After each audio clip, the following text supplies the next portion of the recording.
From the studios of Farm Journal Broadcast. Coming up on AgDay, the top customer of U.S. pork slaps retaliatory tariffs. We'll look at the fallout of Mexico's announced tariffs against U.S. ag products. It's hitting an industry that already is in a period where it looks like the outlook is very weak. We'll take a pulse check of farmers' attitudes about the economy. Bob Utterback weighs in on the markets. April to July is the seller's worst time period. An obscure but important Wisconsin crop worries about tariff retaliation, and life on the farm means hours out in the sun and an increased risk of skin cancer. AgDay, brought to you by the Chevy Silverado, the most dependable, longest-lasting full-size pickups on the road.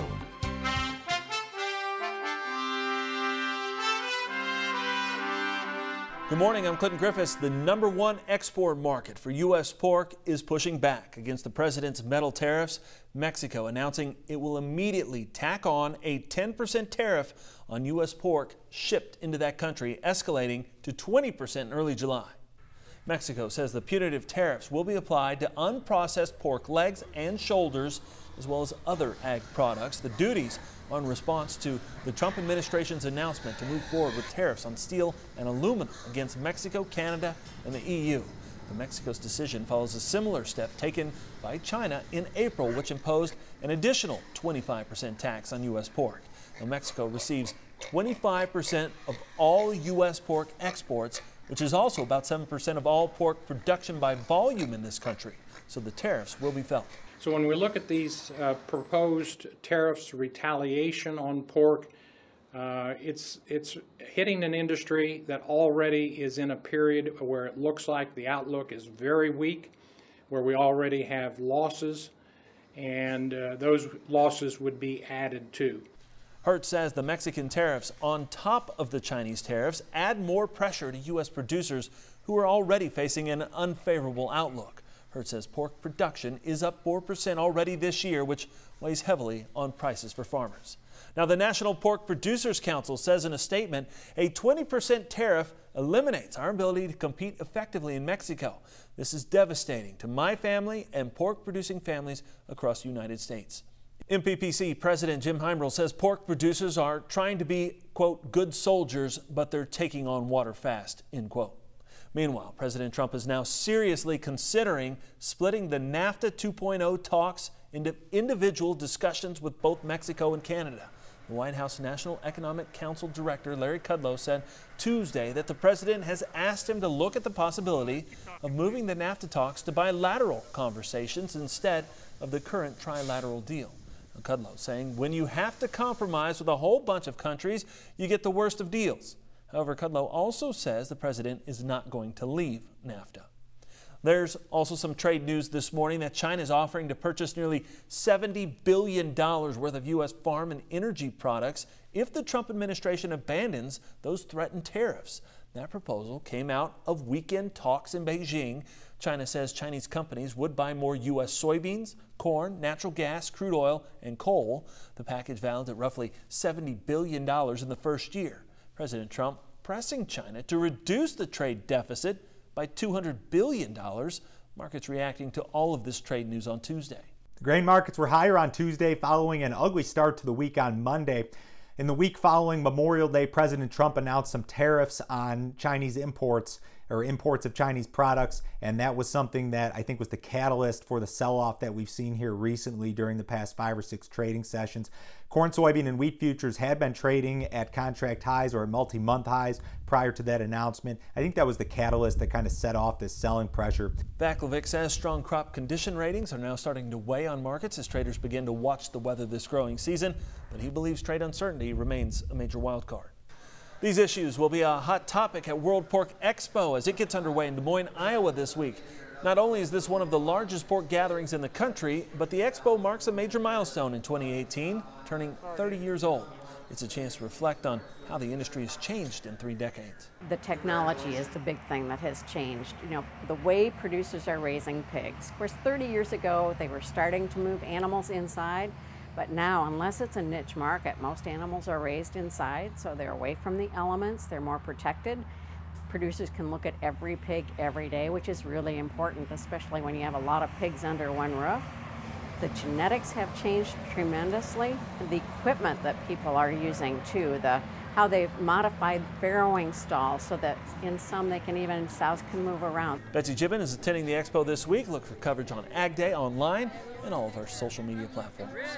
Despite uncertainty associated with trade talks and tariffs, farmer optimism seemed to improve last month. That's the analysis of the monthly Purdue CME Ag Barometer. The barometer climbing 16 points higher in May to 141. The rise in the barometer, which reflects producer sentiment, is based on producers' improved view of current conditions as well as the future outlook. If you look at May versus April, we had one of our biggest one-month rises in the barometer. The barometer increased 16 points to a reading of 141 versus 125 a month earlier. And the biggest reason for that was producers became more optimistic about the future. The index of future expectations had a large rise during the month of May relative to April, and we had a modest rise in the index of current conditions. The results are based on a survey taken prior to last week's news about implementing the steel and aluminum tariffs on several of the biggest trading partners, Canada, Mexico, and the European Union. We'll see if the optimism changes in next month's report. Also in Washington, we're watching the Senate Ag Committee for clues to its release of a farm bill. A draft is expected this week with a markup sometime around June 13th, although there are questions about that timeline. Industry leaders like the American Farm Bureau say they're hopeful both chambers can pass the bill and negotiate differences before the current farm law expires on September 30th. Now, the House is set to take up the issue of immigration reform this month ahead of taking another run at passing a farm bill later in June.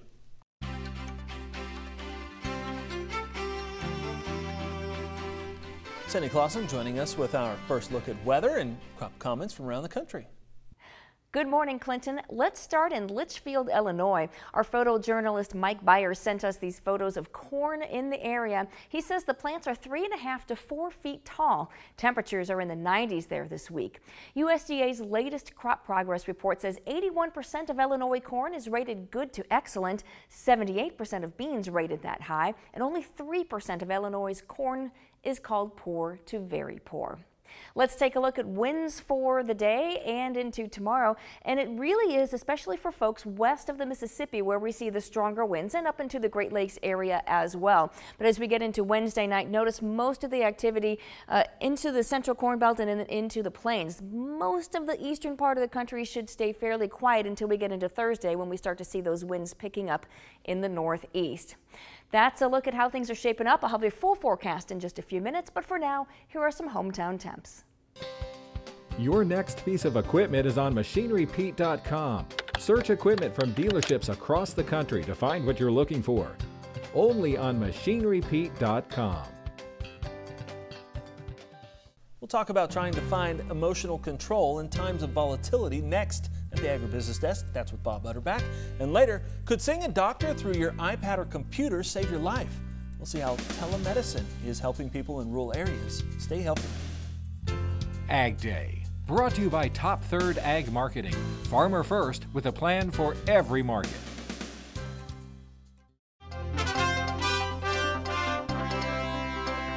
Agribusiness markets have been on a roller coaster the last 2 days. Let's see where things finish Tuesday from our friends on the floor.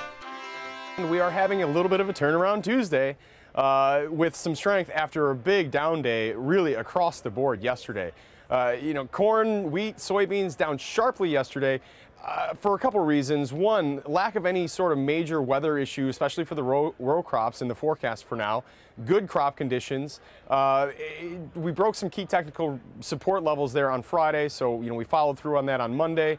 But then also all of the trade talk that is surrounding really everything. China, Mexico, EU, Canada. A bit of a bounce. We have not taken back all of yesterday's losses, but it does look like, we're trying to find a bit of stability here, trying to find a bit of a floor. We've had a rather volatile trade in the livestock markets today. We saw hogs under significant amount of pressure early as the trade tariffs kick into place with Mexico. We are concerned that our business with Mexico is going to slow dramatically. However, very impressive how we were able to come back off the lows. We didn't make it all the way up on the day, but we weren't down by really that much going into the close. We once again held the 75 level in the July lean hog contract, and that marks the third or fourth time we've gone and tested that level. As far as cattle are concerned, we had a nice little rebound day here today on Tuesday. After 3 days of pressure, we found some key support. Technically speaking, we held that, and those technical buyers came in and helped push us back up. Once again, this is Ted Seifert of Zaner Ag Hedge coming to you from the CME floor. Here at the Agribusiness Desk, we have Bob Utterback Marketing. Bob, let's talk about these markets. And I laugh a little bit because volatility is back, and it's back in a big way, and trying to keep yourself settled in the middle of this thing is proving difficult. From April to July is the seller's worst time period, because this is when the market is trying to figure out how many acres are getting planted, what's the production going to be, and at the same time we're seeing a lot of demand variability, demand growth, uncertainty about exports, trade, one day weather, one day we're on, one day we're off, we're bullish one day, and it gets to the point where you want to throw your hands up in the air, but you usually throw your hands up in the air at the wrong time. Right. And so my grounding point to my clients is we got to remind ourselves, you're in the business to produce it, I'm in the business to help you sell it at a reasonable profit and have enough flexibility to be, if you're wrong or sell it too early, that you survive. And so now you come back to what money, when you can make money. And I would argue for the last, since 2014, all I've heard about, give me $4.25, $4 cash corn, I'll sell it all day long. And now we're here, and now we're $5 corn already. So the classic bullishness. But we're in now to the final 3 to 4 weeks of the year when the market is most bullish. I think you got to start selling based on time and or price in a form of flexibility. That's why I like in the money puts, so much per week after the June acreage report, June supply report, and sell on strength. Don't sell on weakness, sell on strength, which I think will be towards the end of part of the week. And you base it upon you're making money. Yeah. Okay. Right. Yeah. And take that emotion out of it. Take that emotion out and get your up to your, at least your crop insurance bushels covered. Okay. If you want to save back 25% for that's your return on investment and your mad money, and you're going to store it for the quote utopia next summer. Okay, okay, but at least you got all your bases covered. All right, cover your bases, have a strategy, try to keep yourself calm. Try to keep calm in a time period when it could be very active over the next 3 to 4 weeks. All right, Bob, appreciate it. We'll be back with more Ag Day in just a minute. To talk with Bob one-on-one, call Utterback Marketing Services, toll free at 800-832-1488.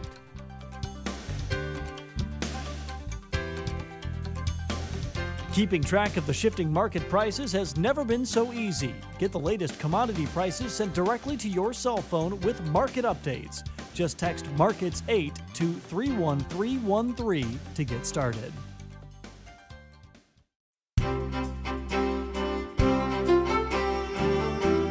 Welcome back to Ag Day. Here, meteorologist Cindy Clausen, as we look at the weather map. And Cindy, we continue to see a few of these fronts draped across the U.S. Yeah, you know, the maps have been a little messy recently, just fronts here and there and everywhere. I tried to clean it up and make it a little bit simpler for everyone today, just kind of show where the main things are going on.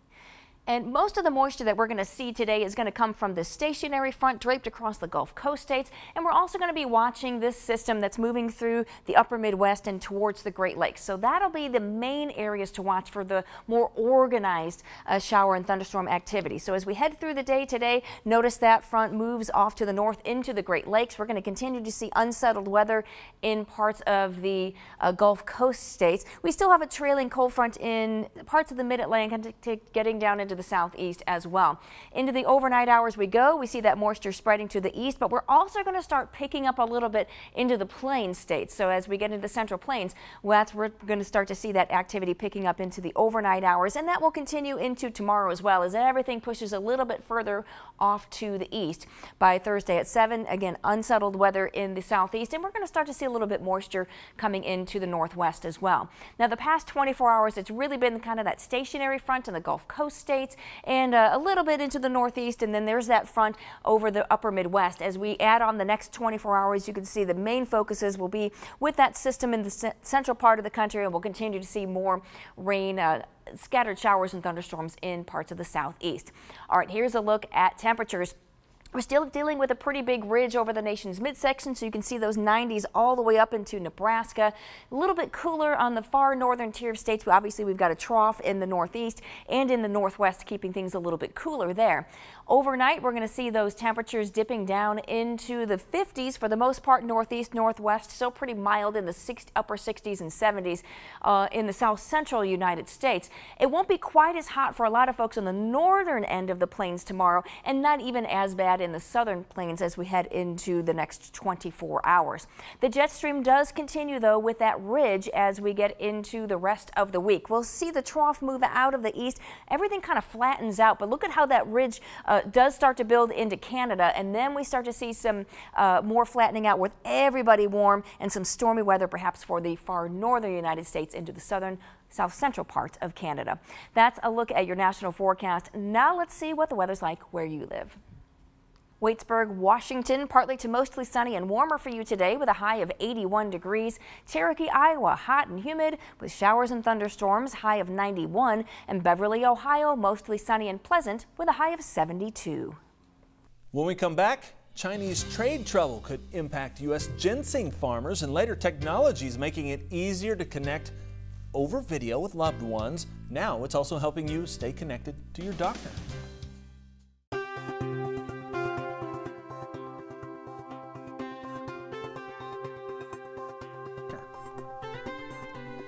It's not a well-known crop, but ginseng is big business in Wisconsin. The state grows 90% of the U.S. ginseng crop. The industry's feeling the heat of trade tariffs and countermeasures.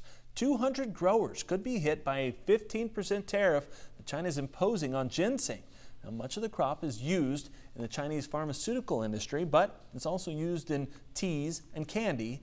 According to the Wisconsin Ginseng Board, Wisconsin produces an estimated 100 million pounds of ginseng a year, and most of it goes to China. I think it's more of a ploy by the government to, get people talking about stuff, which seems to be working. We're going to lose some market, and this going to embolden our competitor, Canadians. They will find out this fall if the extra cost will be passed on to farmers, distributors, or consumers. That's when the roots are harvested, cleaned, and shipped.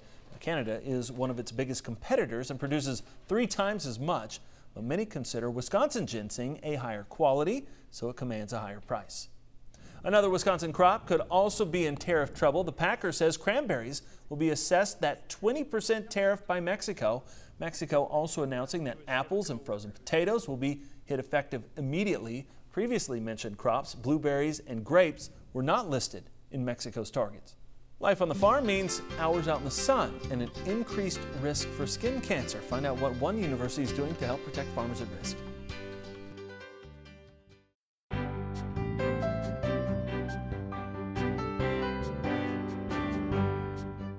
In the Country, sponsored by Kubota. See the hardest working tractors in ag at Kubota.com or visit your local Kubota dealer today.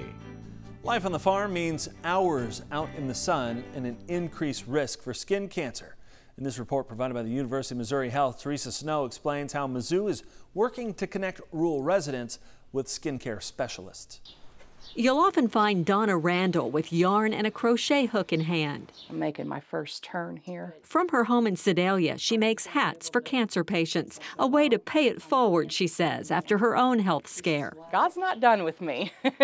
Donna noticed a strange mole on the back of her shoulder. Her primary care doctor scheduled a telemedicine appointment with Carrie Martin, a dermatologist at University of Missouri Healthcare. Thank you for being patient today. Using a computer and an iPad, Dr. Martin saw the mole Donna noticed was changing, becoming brownish pink and elongated. Martin regularly sees patients from every corner of the state. Telemedicine is one way to help deal with the nationwide shortage of dermatologists, especially in rural areas. Dermatology, it's nice because it's a very visual specialty. After seeing Donna's pictures, she immediately suspected melanoma, an aggressive form of skin cancer. I wanted to get the melanoma off kind of as quickly as I could. According to the American Cancer Society, melanoma accounts for only 1% of skin cancers, yet more than 9,000 people are expected to die from the disease this year. Donna drove to Columbia and had the tumor removed the same day, leaving an 8-inch scar this cancer survivor wears proudly. If you have moles, check them, check them, check them. Her battle with skin cancer now gives a little extra meaning to every hat and blanket she creates. From the University of Missouri, I'm Teresa Snow. Melanoma is most often found on men's backs, while women typically find it on the backs of their thighs. Look for lesions that are asymmetrical, have wavy or scallop borders, colors other than brown, a new lesion larger than the size of a pencil eraser, or any spot that's evolving or changing. That's all the time we have this morning. We're sure glad you tuned in. From all of us here at AgDay, I'm Clinton Griffiths. Have a great day.